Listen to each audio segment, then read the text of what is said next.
60 साल का बुजुर्ग था और 60 साल की उम्र में बुजुर्ग को नई नई यादें ताज़ा हो रही थी। उसको अपनी जवानी के दिन याद आ रहे थे और इसी चक्कर में दोस्तों वह दूसरी शादी कर बैठता है बेहद ही खूबसूरत लड़की से। और वह लड़की देखने में इतनी खूबसूरत थी और उम्र उसकी इतनी थी कि जैसे मानो 35 साल हो या 37 साल हो। 60 साल के बुजुर्ग की इतनी उम्र की लड़की से शादी होना एक अचंभे की बात होती है, क्योंकि इतनी उम्र के तो इनके बच्चे हुआ करते हैं। जो भी आदमी 60 साल का हो जाया करता है। अब यहाँ पर क्या होता है दोस्तों, करवा चौथ का दिन आने वाला था और करवा चौथ के कुछ ही घंटे के बाद, यानी कि करवा चौथ हो चुकी थी, उसी खूबसूरत लड़की ने अपने बूढ़े पति के ऊपर पेट्रोल डालकर उसको जिंदा आग के हवाले कर दिया था। वो भागता रहा और कुछ घंटों बाद भागते भागते उसकी मौत हो जाती है। आखिर क्या तो हुआ था यहाँ पर दोस्तों, क्या पूरा मामला था, पूरी जानकारी यहाँ पर लेने वाले हैं। वीडियो को लास्ट तक जरूर देखा करें। नमस्कार, मैं हूं सुदेश कुमार और तिरछीवा चैनल में आपका स्वागत है। यह घटना घटित होती है गुजरात के कच्छ जिले के अंदर समात्रा गांव पड़ता है। उस गांव के अंदर 13 अक्टूबर को रात को 8 बजे एक घर से चीखने चिल्लाने की आवाज़ें आ रही थी। लोगों ने जब सुना कि भाई चीखने चिल्लाने की आवाज़ें आ रही हैं, आखिर क्या मामला हो गया है, तो लोग घरों से बाहर निकलते हैं और बाहर निकल के जब लोग देखते हैं तो पड़ोस में रहने वाले धनजी भाई जो रहा करते थे, बहुत ही अमीर आदमी थे, वह जलते हुए घर में से बाहर निकल रहे हैं और इधर उधर दौड़ रहे हैं, भाग रहे हैं। अब तो यह नज़ारा देख करके दोस्तों लोग पानी डालते हैं, कोई रेत डालता है, कोई कपड़े ढकता है उनके ऊपर। और उधर उनकी पत्नी जो नौजवान थी, पत्नी कैलाश चौहान, वह खड़ी हुई सारा तमाशा देख रही थी। ना ही वह आग बुझाने वालों में थी और ना ही कोई और यहाँ पर ऐसा कोई कदम उठा रही थी कि जिससे आग बुझ जाए, जान बच जाए। लोग आग बुझाने के बाद उसको हॉस्पिटल ले जाने लगते हैं और जैसे ही उसकी पत्नी से कहते हैं कि आप भी आ जाओ, तो पत्नी कह देती है कि मुझे इसके साथ नहीं आना, और वह वहाँ से फरार हो जाती है। लोग उस धनजी भाई को हॉस्पिटल पहुँचाते हैं। वहाँ पर जब उनका इलाज चलता है तो इलाज के दौरान उनकी मौत हो जाती है, क्योंकि वो जलकर बिल्कुल कोयला बन चुके थे, कुछ रहा ही नहीं था उनके अंदर। और उसके बाद डॉक्टर पुलिस को बुला देता है। पुलिस आती है, पुलिस पूछताछ करती है तो लोगों ने बताया पुलिस को कि इनकी पत्नी जो कि वहाँ पर जब ये जल रहे थे तो आराम से खड़ी थी, कोई भी एक्शन नहीं ले रही थी, यानी कि पानी डालना या फिर कोई कंबल डालना, कुछ भी ऐसा नहीं कर रही थी। और जब हम हॉस्पिटल लेकर आए इनको, तो वह हॉस्पिटल भी नहीं आई और वह वहाँ से भाग गई। तो पुलिस को पूरा यकीन हो जाता है कि भाई पत्नी ने ही कुछ ना कुछ किया है। उसके बाद पुलिस बहुत जल्दी उस पत्नी को गिरफ्तार कर लेती है और गिरफ्तार करने के बाद जब उससे पूछताछ की जाती है तो यहाँ पर अजीब अजीब से राज लोगों के सामने खुलकर आते हैं और पुलिस के सामने खुलकर आते हैं। वह लड़की बताती है कि इनका नाम धनजी भाई, जो कि उम्र इनकी 60 साल है, पहली पत्नी की मौत हो चुकी है, और वह लड़की उसकी दूसरी पत्नी है जिसका नाम है कैलाश चौहान, जो कि उम्र है उसकी 35 साल। और धनजी भाई के पहले 3 बच्चे हैं जो कि विदेश जा चुके हैं, वहीं पर उन्होंने अपना घर बना लिया है, अपनी ज़िंदगी की गुजर बसर वहीं पर कर रहे हैं। और यह जो कैलाश चौहान जो दूसरी पत्नी है, यह रहने वाली है जिला मेहसाणा के हीरपुर गाँव की, और यह गरीब और तलाकशुदा लड़की थी पहले से। अब यहाँ पर यह लड़की गरीब है, तलाकशुदा है, घर पर रहती है माँ बाप के पास। तभी दोस्तों धनजी भाई को सूझती है कि मेरी पत्नी नहीं है तो मैं तो अकेला फील कर रहा हूँ, बच्चे भी यहाँ नहीं रहते, अब कैसे गुजारा होगा, कोई ना कोई तो जीवन साथी चाहिए। तो धनजी भाई के पास पैसों की कोई कमी नहीं थी, काफ़ी पैसा था, रुपया पैसा, प्रॉपर्टी भी काफ़ी थी, अच्छा मकान था, इतना सुंदर मकान था कि उस पूरे गाँव के अंदर उनके जैसा मकान सुंदर किसी का भी नहीं था। सारी सुख सुविधाएँ थी घर के अंदर, गाड़ी, बाइक और जो भी चीज़ें होती हैं, हर चीज़ घर के अंदर उपस्थित थी। अब तो जो धनजी भाई होता है उसको पता लगता है कि भाई जिला मेहसाणा के हीरपुर गांव के अंदर एक लड़की रहती है कैलाश चौहान, जो कि तलाकशुदा है और वह गरीब परिवार है। तो अब धनजी भाई वहाँ पर रिश्ता भिजवाता है अपना कि मैं इस लड़की से शादी कर लूँगा, इसको सारी सुख सुविधाएं दे दूँगा, खुश हो जाएगी, मज़े से रहेगी। अब तो दोस्तों जैसे ही यह रिश्ता लेकर के वहाँ पर जाया जाता है तो कैलाश चौधरी खुश हो जाती है कि अमीर आदमी है, बूढ़ा बेशक है लेकिन धन दौलत तो काफ़ी है। और उसके माँ बाप फिर इन दोनों की शादी करवा देते हैं। शादी होने के बाद जो धनजी भाई की पहली पत्नी थी उसका 18 तोला सोना ज्यों की त्यों अपनी नई पत्नी कैलाश चौहान के हवाले कर देता है। उसको लगता था कि भाई ये अब इस घर को यही संभालेगी। और उसके बाद दोस्तों जो नई पत्नी थी कैलाश चौहान देखती है घर के अंदर पैसों की कोई कमी नहीं है, ऐशो आराम, सारी सुख सुविधाएं हैं घर के अंदर, एसी वगैरह, इन्वर्टर वगैरह जो भी है नॉर्मल चीज़ें होती हैं ये भी हैं, और गाड़ी से लेकर बाइक तक सारी चीज़ें हैं।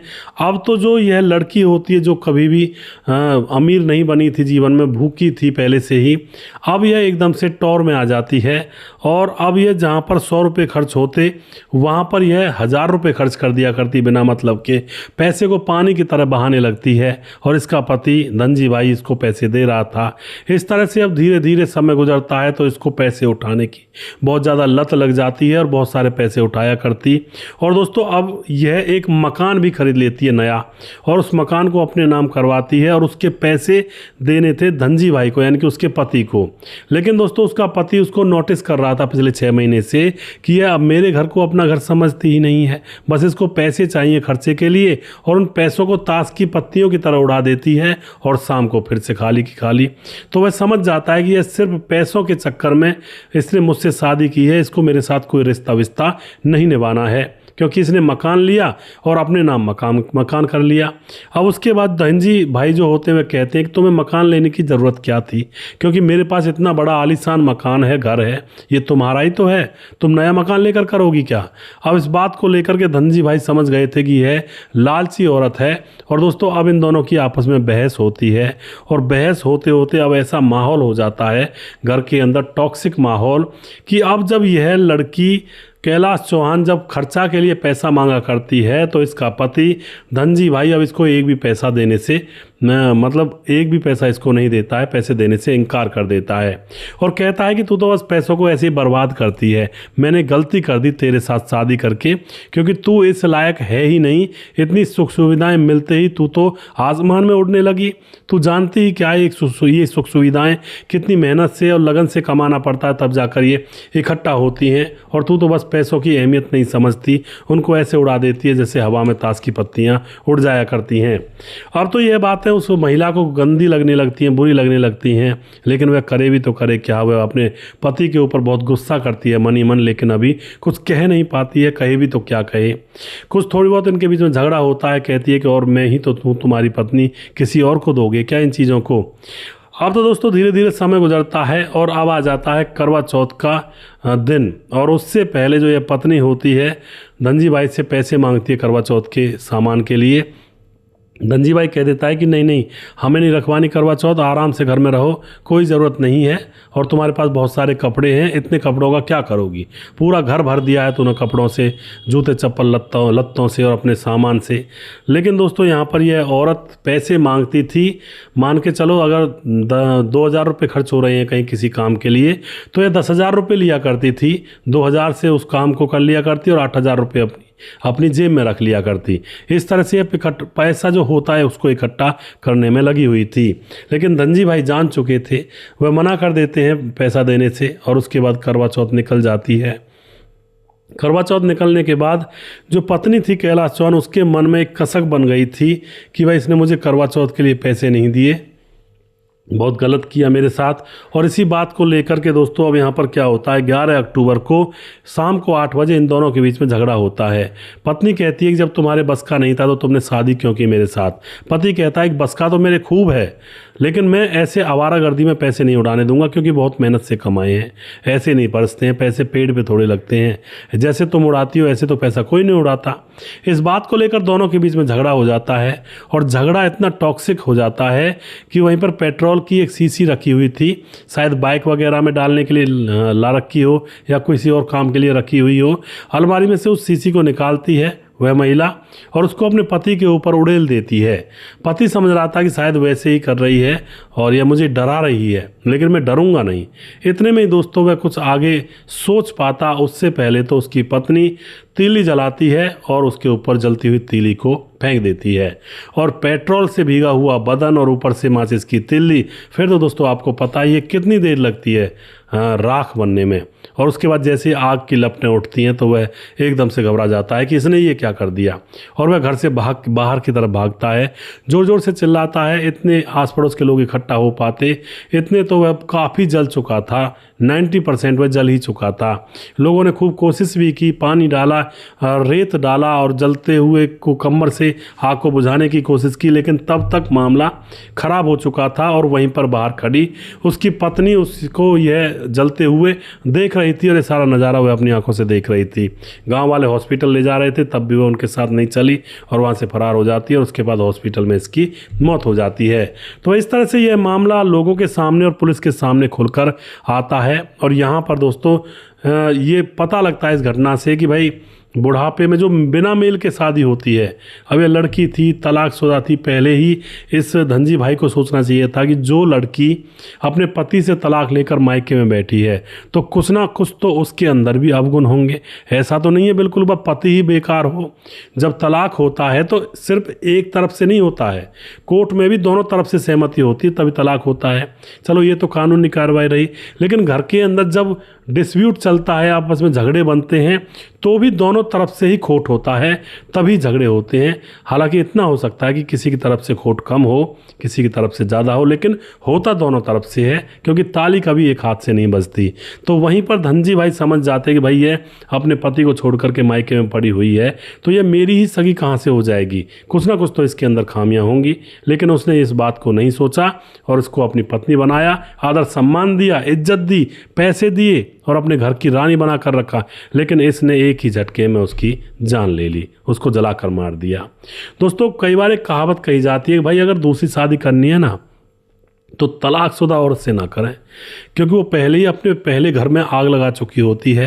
उससे अगर आप शादी करोगे या फिर लड़का भी कोई है उससे भी शादी करोगे तो बात बिगड़ जाती है यहाँ पर। और लड़की का ज़्यादा माना जाता है, अगर तलाकशुदा कोई लड़की है और उससे शादी करते हैं तो बहुत ही कम पॉसिबिलिटी होती है दोबारा वह घर बसाए, क्योंकि उसको कुछ अलग ही तरीके का सिस्टम लगता है इस दुनियादारी का, और वह फिर अपने इशारों पर चलाना चाहती है सबको, और अपने इशारे पर कोई चल नहीं पाता है तो फिर यहाँ पर लड़ाइयाँ होती हैं, झगड़े होते हैं और फिर यहाँ पर ऐसे ऐसे कारनामे होते हैं जैसा इस घटना के अंदर इस इंसान को जलाकर मार दिया गया। तो अगर दूसरी शादी करनी ही है तो या तो कोई गरीब की लड़की है, या फिर एक बार ये भी देखा जाता है दोस्तों गरीब की लड़कियां कुछ ज़्यादा उछल जाती हैं।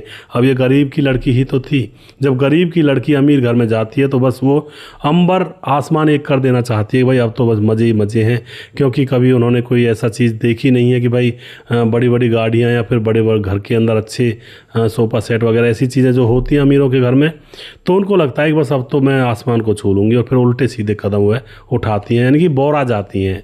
तो ऐसा भी हो जाता है कई बार। तो मैं तो यही कहूँगा लास्ट में कि भाई बराबर के लेवल का परिवार ढूंढें, और वहाँ पर कोई ऐसी कंडीशन हुई हो जैसे कि मान के चलो पति की मौत हो गई है किसी लड़की के, वो तब घर बैठी है तो उसके साथ शादी कर सकते हैं, क्योंकि इसमें उसकी कोई गलती नहीं थी, वो तो ऊपर वाले की प्रकृति का खेल था। लेकिन जो तलाकशुदा बैठी हुई है उससे शादी करें तो थोड़ा सा सावधान जरूर हो जाएं, क्योंकि कहीं का नहीं छोड़ती है दोस्तों कई बार ऐसी औरत, जैसी इस घटना के अंदर भी मैंने जिक्र किया है।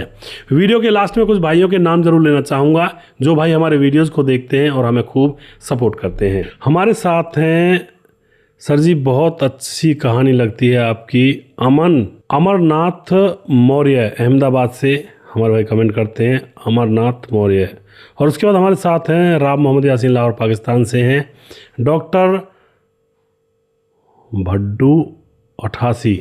राम राम भाई साहब, मैंने आपके तीनों चैनलों को फॉलो किया हुआ है, मुझे कमेंट का टाइम नहीं होता है, बल्कि जब आप की कहानी नहीं सुनता तो मुझे नींद नहीं आती और नींद तक नहीं आती है। मैं दिन में वीडियो लोड करके रात में सुनता हूँ। डॉक्टर दीपू भादू और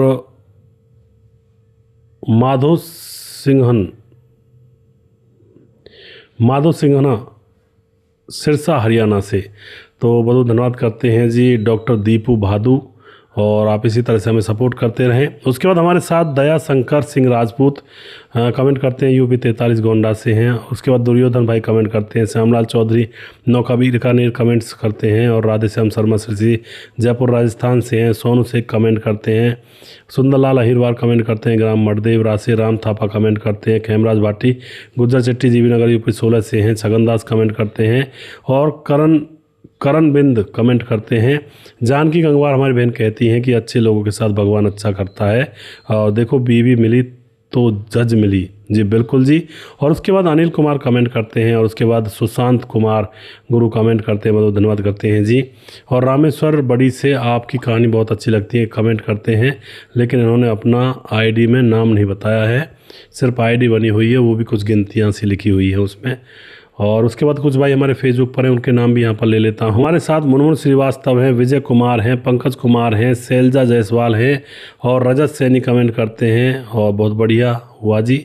और उसके बाद हमारे साथ हरदीप बरार कमेंट करते हैं, विनोद कुमार कमेंट करते हैं, यूपी 71 से हैं। सुजीत कुमार नमस्कार गुरुजी, राधे राधे, गुड मॉर्निंग, कैसे हो आप? मैं बिल्कुल ठीक हूँ सुजीत भाई। सुनील काशीकर कमेंट करते हैं, मुकेश कुमार यूपी 83 से हैं। विंध्याचल राजभार हमारे भाई लगातार हमारे साथ बने रहते हैं, भाई का बहुत बहुत धन्यवाद करता हूं। और उसके बाद हमारे साथ हैं मंगेश विमल कमेंट करते हैं, सिंह दिग्विजय होगा शायद, दिग्विजय कमेंट करते हैं। और उसके बाद सुरेश रौत कमेंट करते हैं, विनोद कुमार हैं, और सुजीत कुमार हमारे भाई कमेंट करते हैं। और उसके बाद हमारे साथ हैं सूरज डियो फिजी से, हमारे भाई लगातार हमारे वीडियोस पर कमेंट करते हैं। संजीव कुमार नेपाल से हैं। और दोस्तों इसी तरह से आप लोग कमेंट करते रहें, और जिसका नाम रह गया उस भाई का नाम अगले वीडियो में ज़रूर लूँगा। अगला वीडियो बहुत जल्दी फिर से लेकर आऊँगा, तब तक आप खुश रहें, सावधान रहें। जय हिंद, जय भारत।